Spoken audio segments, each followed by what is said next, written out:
Hello students. तो जैसा कि आपको दिख रहा है कि मेरे पास ये टॉपर की सीबीएसई टॉपर की साइंस सब्जेक्ट की क्लास 10th की आंसर शीट है। तो इसको हम अच्छे से देखेंगे कि किस टाइप से आपको क्वेश्चन के आंसर देने हैं ताकि आपके पूरे पूरे मार्क्स आएँ। तो सबसे पहले तो आपको अच्छे से इसको फिल करना है, प्रॉपर कोड इसमें मेंशन करना है जो भी आपके क्वेश्चन पेपर में होगा, और सारी डिटेल्स जो है इसमें अच्छे से आपको फिल करनी है with the good handwriting. So यहाँ पे स्टार्ट करते हैं। ये वाला जो क्वेश्चन पेपर है, आंसर शीट है, वो सेक्शन वो साइंस का है। तो सबसे पहले फ्रेंड्स आपको करना क्या है, यहाँ पे आपको कोई भी सेक्शन स्टार्ट करने से पहले सेक्शन को मेंशन करना बहुत ज़रूरी है। तो हमें जैसे कि आप इस शीट में देख रहे हैं, सेक्शन को मेंशन किया है, सेक्शन ए स्टार्ट किया है, और जितने भी आंसर्स यहाँ पे आप देख रहे हैं ना, सब सीक्वेंस में दिए हुए हैं, जैसे कि 1 के बाद 2, 2 के बाद 3, 3 के बाद 4, 5, 6। तो आपको भी ऐसा ही करना है अपने एग्जाम में। आपको हर एक आंसर जो है सीक्वेंस में लिखना है। इसका एक कारण है, इसका रीज़न ये है कि जैसे कि आपको पता है कि इतने सारे स्टूडेंट्स जो है एग्ज़ाम देते हैं, तो एग्जामिनर जो होते हैं, जो बेसिकली आपके पेपर चेक करते हैं, उनके पास बहुत प्रेशर आ जाता है, लोड हो जाता है। ठीक है, तो ऐसे में अगर आपकी आंसर शीट में सीक्वेंस वाइज क्वेश्चन होंगे, एक के बाद एक क्वेश्चन आपने अटेम्प्ट किए होंगे, तो उनके लिए आसानी हो जाती है चेक करने के लिए, जिससे वो आपको फटाफट से अच्छे अच्छे मार्क्स देते चले जाते हैं और उनके लिए बहुत ईजी हो जाता है। ठीक है, तो आप ट्राई करिए कि आप आंसर सीक्वेंस में लिखिए। नेक्स्ट जो है, इसमें ध्यान देने वाली बात यह है कि आपको क्या करना है कि इंपॉर्टेंट पॉइंट्स को अंडरलाइन करना है। जैसे कि यहाँ पे देख रहे हैं कि कोवलेंट बॉन्ड पूछा है क्वेश्चन में, तो कोवलेंट बॉन्ड बेसिकली होता है शेयरिंग ऑफ इलेक्ट्रॉन्स। तो यहाँ पे मेन शेयरिंग ऑफ इलेक्ट्रॉन एक इंपॉर्टेंट पॉइंट है जिसको अंडरलाइन किया हुआ है। तो इस चीज़ को आपको ध्यान रखना है कि जितने भी इंपॉर्टेंट पॉइंट्स हैं उसको आप अंडरलाइन जरूर करके आए। नेक्स्ट चीज़, आपको यूनिट्स ध्यान रखनी है। क्वेश्चन जो है जैसे कि इसमें देख रहे हैं 2 एम्पियर या फिर 2 ओम, तो इसके बहुत अच्छे मार्क्स होते हैं, नहीं तो आपको पूरे मार्क्स नहीं मिलते। साइंस के एग्जाम में आपको चीज़ ध्यान रखनी है कि आपको यूनिट्स जरूर मेंशन करनी है। राइट फ्रेंड, तो देखिए कितना नीट एंड क्लीन जो है ये वाला आंसर शीट है, और हर एक क्वेश्चन को उसने अच्छे से अटेम्प्ट किया और सीक्वेंस वाइज अटेम्प्ट किया है। तो यहाँ पे अगर आपको कोई एक क्वेश्चन नहीं भी आ रहा है तो आप उसका स्पेस छोड़ दें। जैसे कि आपको 18 क्वेश्चन फॉर एग्जाम्पल नहीं आ रहा है तो आप उसकी लाइन छोड़ दें, एक लाइन, और बाद में नेक्स्ट क्वेश्चन करें, ताकि आप आगे चलकर जो है जब आपका एग्जाम पूरा हो जाए, तो आपने सारे आंसर लिख लिए, तो आप सबसे लास्ट में उसका आंसर लिख पाए वहाँ पे। एक चीज़ और आपको ध्यान में रखनी है, आपको टू द पॉइंट आंसर लिखने हैं। सीबीएसई में ज़रूरी नहीं है कि आपको बड़े बड़े आंसर लिखने हैं, जितना क्वेश्चन पूछा जाए आप उतना ही आंसर दीजिए। उसके ज़्यादा आपको, अगर ज़्यादा बड़ा लिखेंगे तो आपको ज़्यादा मार्क्स नहीं मिलेंगे। अगर 1 मार्क का क्वेश्चन है तो आपको 1 मार्क के हिसाब से आंसर देना है, 2 मार्क्स का क्वेश्चन है तो 2 मार्क्स के हिसाब से ही आंसर देना है। हर एक क्वेश्चन के बाद आपको लाइन छोड़नी है, स्पेस छोड़ना है, ताकि एग्जामिनर जो है अच्छे से चेक कर पाए कि ये क्वेश्चन यहाँ पे खत्म है, नेक्स्ट क्वेश्चन यहाँ पे शुरू है।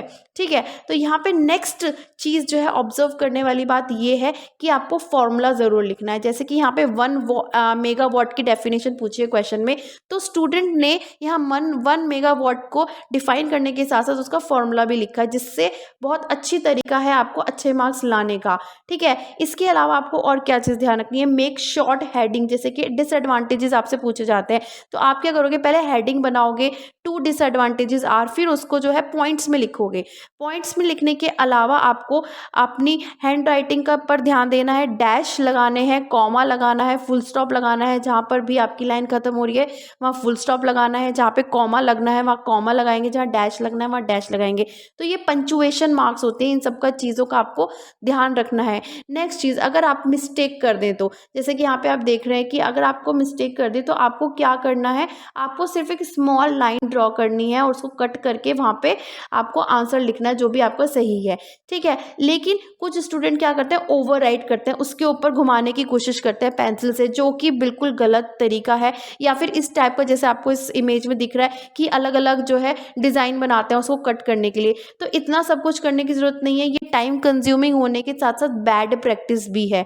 तो आपको क्या करना है, अगर आपकी गलती हो जाए तो सिंपल एक लाइन ड्रॉ कीजिए और अपना वहाँ पे टिक करके उसको ऊपर लिख दीजिए। तो यहाँ पे आप देख रहे हैं ये जो आंसर शीट है, यहाँ पे सेक्शन ए जब खत्म हो रहा है तो सेक्शन बी को मेंशन किया है, तो यहाँ पे आपको सेक्शन बी मेंशन करके सेक्शन बी को स्टार्ट करना है।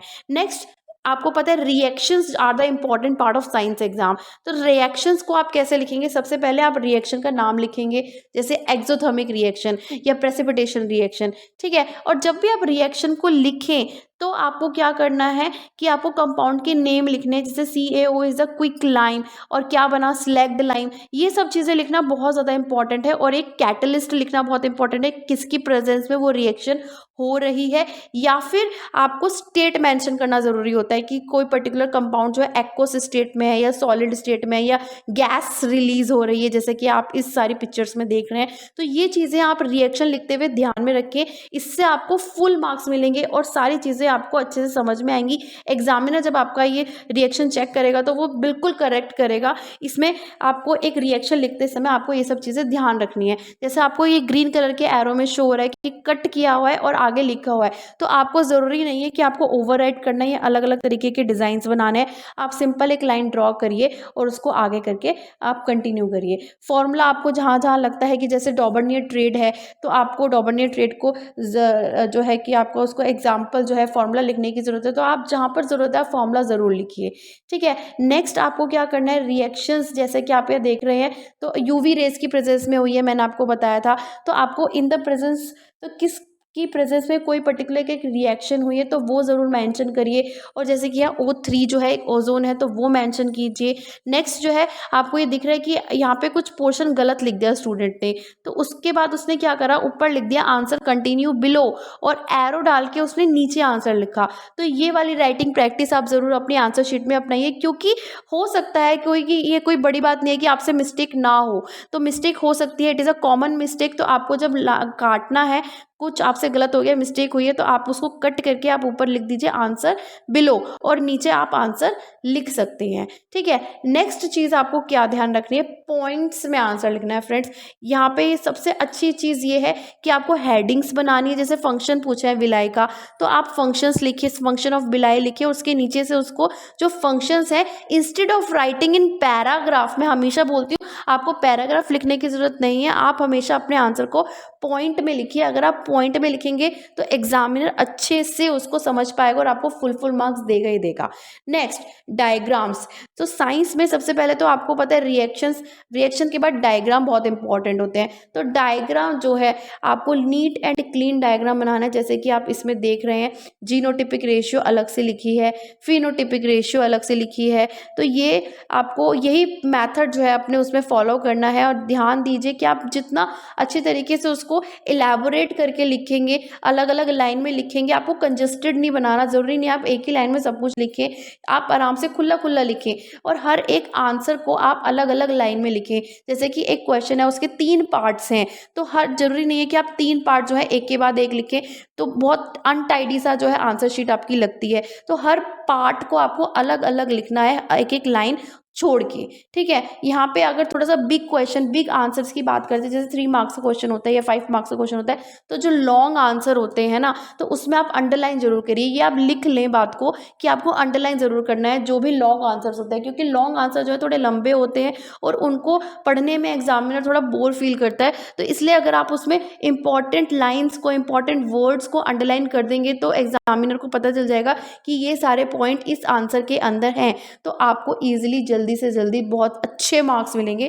This is a very good practice while doing a question paper. इसी तरह से एक डायग्राम आप यहाँ पे देख रहे हैं, तो डायग्राम आप कैसे लिखें, क्योंकि डायग्राम बहुत इंपॉर्टेंट होते हैं। तो आपको, जैसे कि मैंने आपको रिएक्शन में बताया था, आपको हेडिंग लिखनी है, इसी तरह से डायग्राम लिखने से पहले भी आपको हेडिंग लिखनी है। जैसे refraction through a glass slab अलग से लिखा और उसको अंडरलाइन भी किया है। इसके बाद लेबल्ड डायग्राम होना चाहिए, जैसे कि AB is the incident ray, CD is the emergent रे। और लेबल्ड डायग्राम बनाने के साथ साथ आपको स्केल का यूज़ करना है। कई सारे बच्चे जो हैं जल्दबाजी में ऐसे ही ड्रॉ कर देते हैं, ठीक है, तो बिल्कुल उससे अनटाइडी लगता है, उससे it is not a good practice while drawing the diagram. So ये आपको चीज़ ध्यान में रखनी है कि while drawing the diagram in a science exam you have to use the scale और कंपास वट एवर रिक्वायर्ड।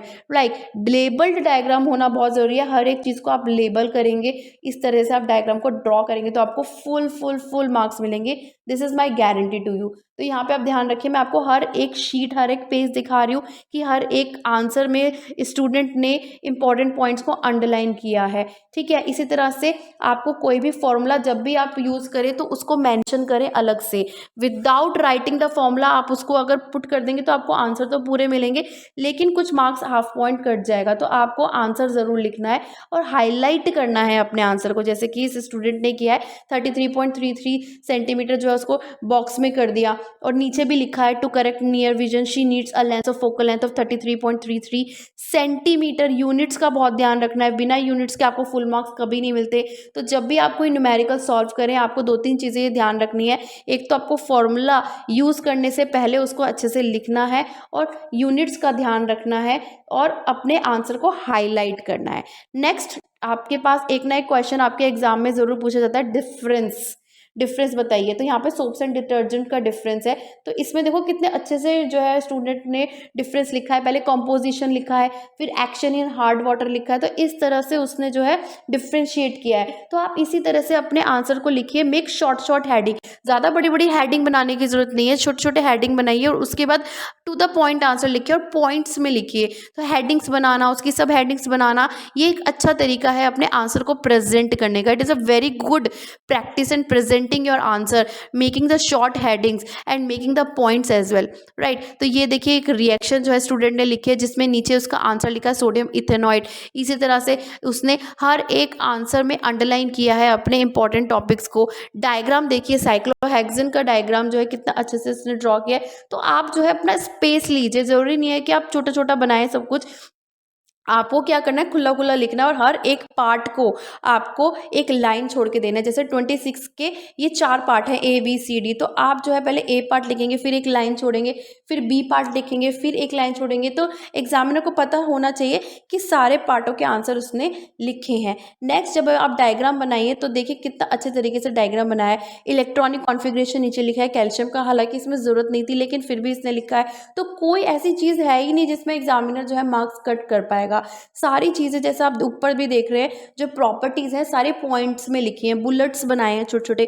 तो आप बुलेट्स बना सकते हैं, या फिर नंबरिंग डाल सकते हैं, या फिर अल्फ़ाबेट शो कर सकते हैं। तो ये सब चीज़ें आप यूज़ करें, क्योंकि देखिए ये जो 27A है ब्लड, तो ये जो है लॉन्ग आंसर्स हैं, इसमें लंबा लंबा आंसर लिखना है। तो आप कभी भी लॉन्ग आंसर को पैराग्राफ में मत लिखिए। आप हमेशा लॉन्ग आंसर को अगर अपने पॉइंट्स में लिखेंगे ना, तो आपको फुल मार्क्स मिलेंगे। तो पॉइंट्स में याद रखना है कि आपको पॉइंट्स में लिखना है और अंडरलाइन करना है, तो इससे आपको पूरे मार्क्स मिलेंगे। ये देखिए यहाँ पे एक स्टूडेंट है, इसने न्यूमेरिकल सॉल्व किया। तो न्यूमेरिकल आपको सॉल्व करते समय 2-3 बातों का ध्यान रखना है। सबसे पहले आप गिवन वैल्यूज लिखेंगे, जैसे P = 100 वॉट, V = 200 वॉट। तो ये सब चीज़ें आपको लिखनी है, गिवन जो चीज़ें दी हुई हैं। उसके बाद आपको फॉर्मूला लिखना है, बिफोर अप्लाइंग द फॉर्मूला, मैंने बोला था आपको फॉर्मूला लिखना है।